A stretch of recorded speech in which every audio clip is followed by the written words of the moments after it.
All right. Thank you, everyone, for staying and being with us and being so active in the comments. Just as a reminder, we have one session left now with Matthew, and after that, we'll do the giveaway of one of our favorite books about community. So if you want to enter the giveaway and have a chance to win a copy, make sure to comment or leave a comment below, a question or whatever, what you think about the current event. And we'll do the giveaway just after our last talk, which I'm really looking forward to as well. We are going to invite Matthew, who works for Motion Lab in Berlin, a space that's very close to us and to our hearts. Hello. Hi, Pauline. How are you? Can you hear me? Good. Yeah, How are you? very good. I was just saying that you guys are very close to us in geography because we're in the same city, but also very close to our hearts because we love everything Motion Lab. So I'm really happy to have you with us today. Thank you for having me. It's really nice Maybe to be here. as a short introduction for people who do not know you, could you let us know who you are and what do you do? Yes, so my name is Matthew. I work for MotionLab.Berlin, so I'm the growth manager here, and I'm mainly in charge of actually growing our community in terms of scouting for the right people we want to have in the community, as well as having them on board to join the whole network and the space. And so I'm just showing a picture of Motion Lab now on the screen, so people have an idea of like a Yes. little bit of what it looks like. It's actually much bigger. But Yeah. could you maybe tell us how did Motion Lab come to life? So it's actually a bit of a long and complicated story. So we basically have three co-founders, and each of those co-founders pretty much had sort of like a different objective of what they wanted Motion Lab to be. And so one of the co-founders was coming from like a prototyping perspective. And so he was very knowledgeable on the machines and everything. He was also actually like a managing director at a different makerspace here in Berlin. And so for him, he just wanted to create a space where people could just work on their projects and build physical products. The second co-founder was coming from a very strong micromobility focus. And so for him, it was just really important to just build a space where different players in the micromobility field could just come and discuss trends and technologies and see how to bring sort of like micromobility in Berlin to the next level. And then the last co-founder was coming more from like a business perspective. And so he wanted to provide a space where entrepreneurs could come and build their prototypes, but for the purpose of actually then having to sort of like creating a business out of the physical products that they were building. And so, yeah, very, very different co-founders, but in the end, they all came together and they built Motion Lab into what it is at the moment. And you also then see that in the sort of like diverse community we have in the space, because not everyone comes from the same perspective. So that's actually a great bridge to my next question, because as we are just starting to discuss, Motion Lab is a makerspace. So for viewers who are not so familiar with makerspace, it means that a lot of the people do not necessarily do just computer work. They also use a lot of the machinery that you offer, which is like CNC machines, 3D printers, wood. Do you have that? You have a woodworking Yes, station, we have, right? yes, yes. So we also So have woodwork and metalwork. exactly. So can you maybe explain to us who would you say is part of the Motion Lab Berlin community? Wow. So I would say everyone is part of the Motion Lab community because you can pretty much find anyone and everyone here. But on the first level, I would say, because in essence, Motion Lab was actually sort of like created for these hardware startups because they didn't have a space and a place where they could go and build their prototypes, and also a space where they could easily find the knowledge and skills that they needed to grow.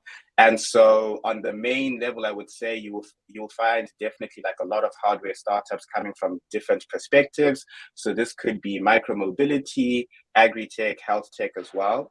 And then I would say that we have a lot of engineers and designers in the space as well, because for all these startups, they actually need people who can then help them with the little things that actually make up their projects. And then we have a lot of freelancers. And so that's more like on the startup side. And then we also have like a lot of artists and makers and people who are coming from the software industry, and also people who want to work on their DIY projects.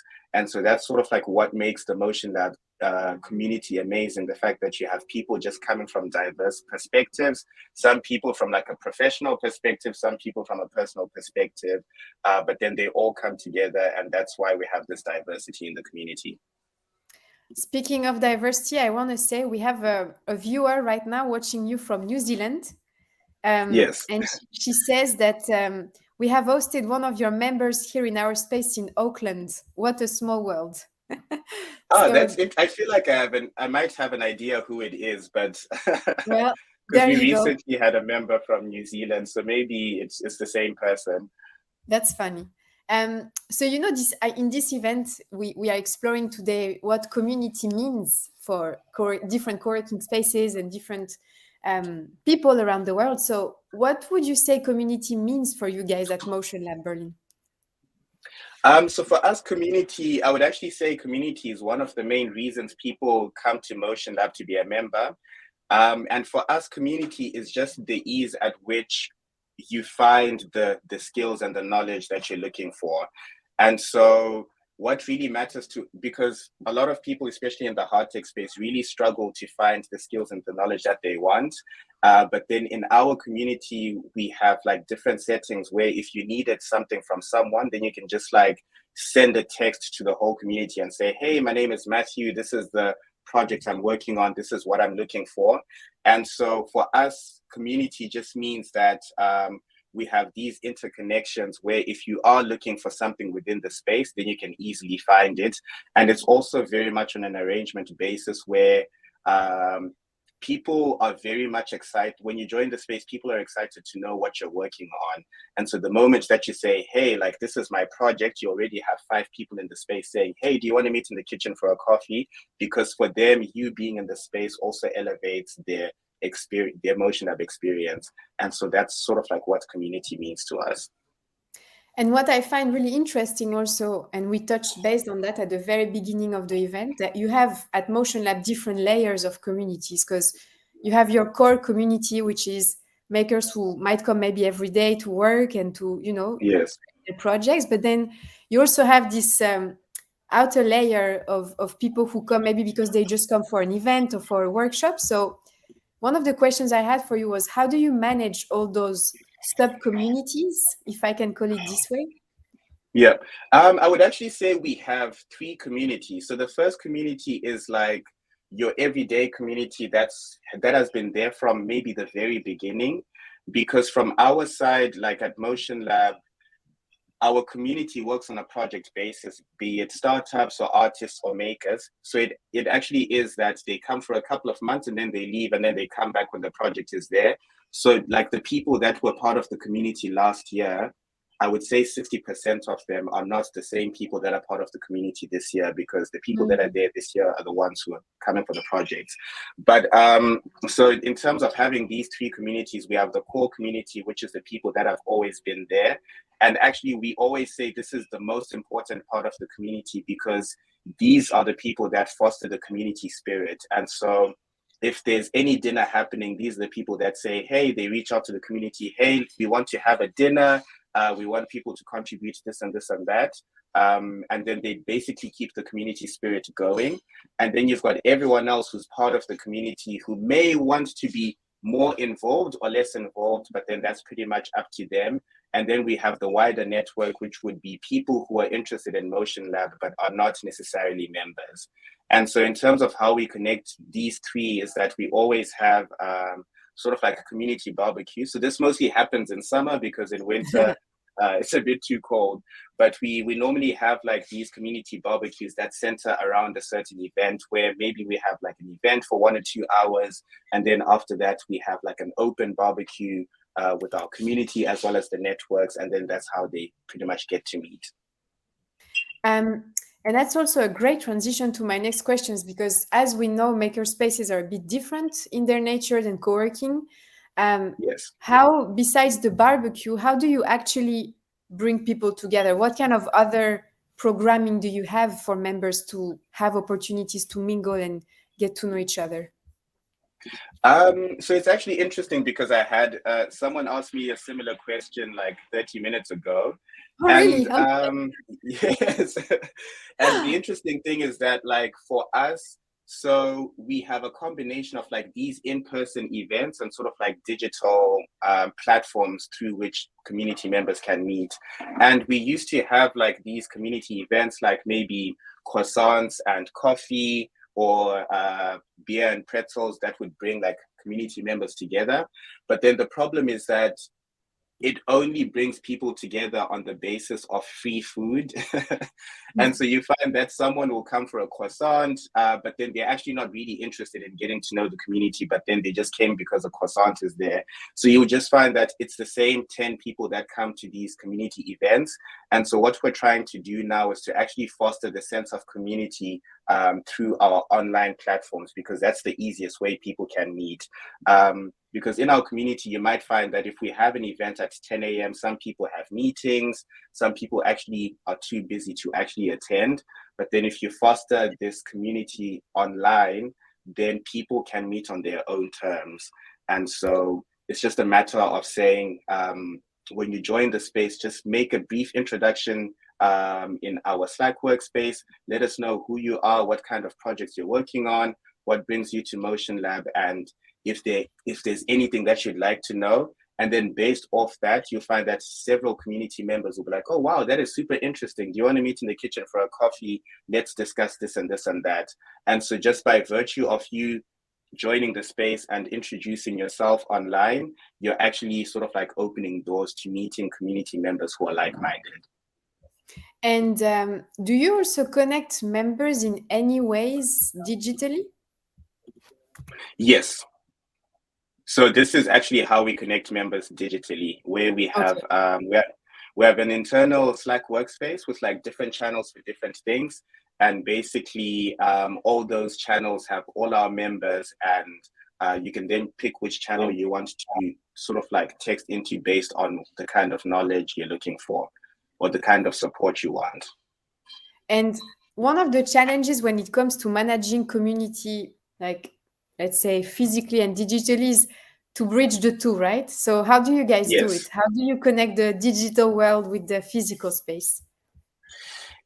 To be honest, it's still a challenge even up until now, because even though we are this sort of like tech hub, you'll find that there are a lot of people who might not be digital natives, in the sense that digital platforms are not the right platforms to reach them. And so in essence, whenever we are communicating something to the community, then we have to like email people, we have to use Slack, we have to use the newsletter, but at the same time, we still have to put like signs, physically speaking, because there are some people who just won't open Slack. But then when they walk into the space, the first thing that they see is like the sign at the door. And so we always have to make sure that we also put in the physical effort, just so that we're able to reach everyone, and not only the people who are the digital natives. Yeah, that's such a good idea. We always say that too, that by default, you have to believe that people don't really read stuff online. So it's better to also use the physical space to remind them that there is a community event coming up and stuff like that, so that they really know. Exactly. You might communicate things 3 times on different platforms, but then someone will still come to you and say, "Oh, I didn't know that this was Yeah. happening." So you And always have to make sure that you do a bit more than you would normally do, just to make sure that you reach everyone. have you witnessed any changes in people's expectations of, let's say, community activities following the pandemic? So to be honest, I actually joined Motion Lab during the pandemic, so I'm not too sure what the energy was like before. But I will say that during the pandemic, there wasn't much of an expectation per se, but I think the only expectation was that people just wanted to be in a space where they don't have to be indoors. And Hmm. so people didn't really care. It was just like, okay, I just want to leave my house. I want to be in a space where I can meet different people, and just be in a totally different environment. But then I think what's special about our space is that it's not a regular co-working space. It's also a maker space in one huge hall. And so most of our capabilities are geared towards that.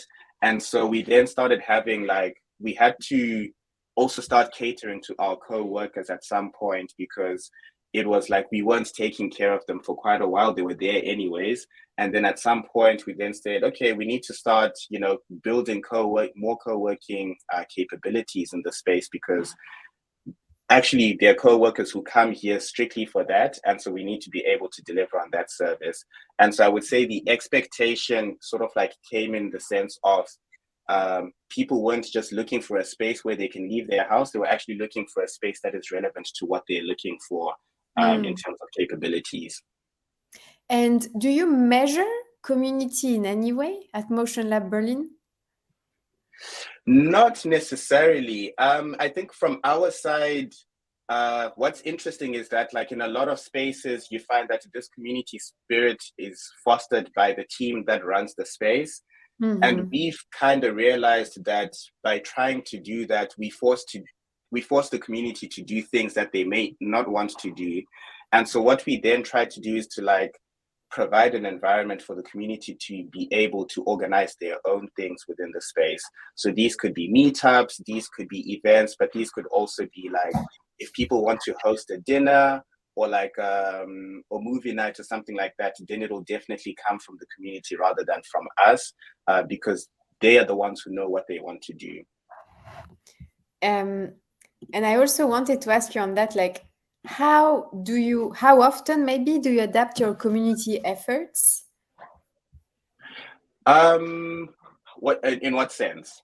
So, like you said, for instance, earlier that you had the community barbecue, or that you used to do like those breakfast, and that the cheap food was more the magnet than the connections and everything. Yeah. So, do you guys revise or launch sometimes with let's say, with new members or new community members joining? Do you revise your community efforts and the things you do, or not so much?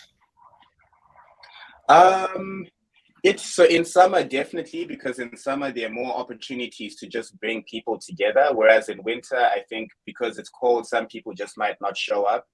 But in essence, yes, we do try to adapt our community efforts depending on what it is. And so in the beginning, we always just encouraged people to be like, oh yeah, you can do whatever you want here. But then no one actually approached us to say, hey, can I have a meetup? Can I do this? Can I do that? And so what we also then started doing is that we have like a set budget through which we support community efforts to bring people together. And so if a community member says, hi, MotionLab team, I'd like to host like a dinner for the community where everyone brings something, then we as MotionLab, we have a budget for that, where we say, okay, in that sense, obviously we provide the space and everything, but then we also want to help out by providing the drinks, or also providing some food, or like a budget that people can also then use to buy the food that they want to contribute.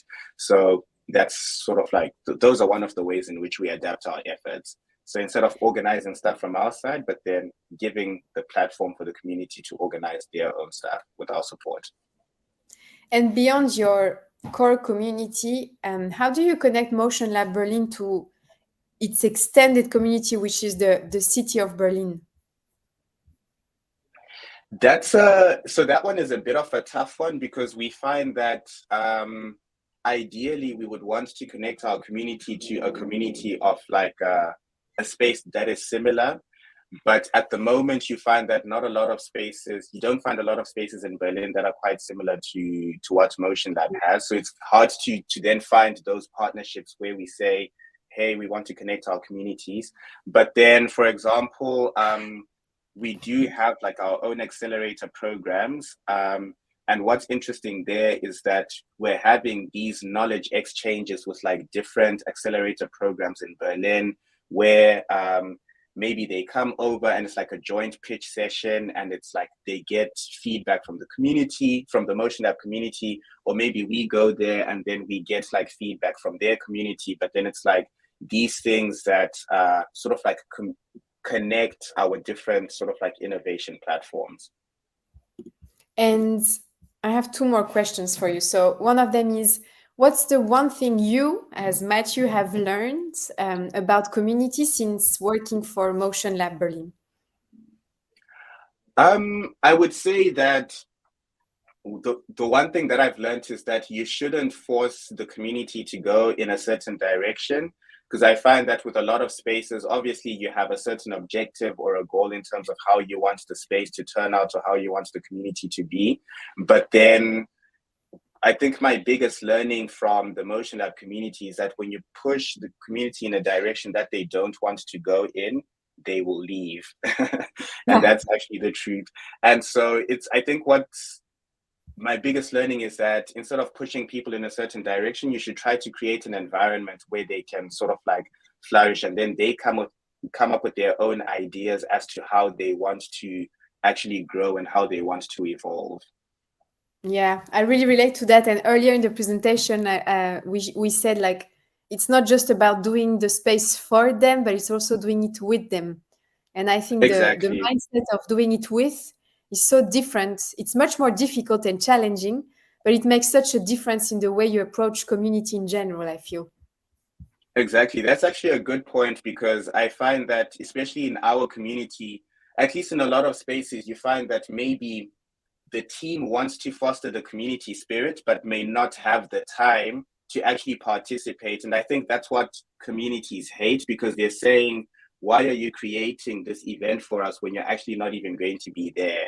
And Yeah. so that's why for them, it's like, if you don't have the time to be there, then you'd rather create the environment so that the community can create what they want to.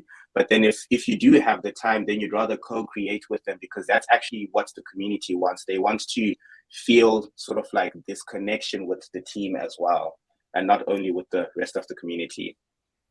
And if you could give one piece of advice to our viewers right now on community, let's say, building and engagement, what would that be?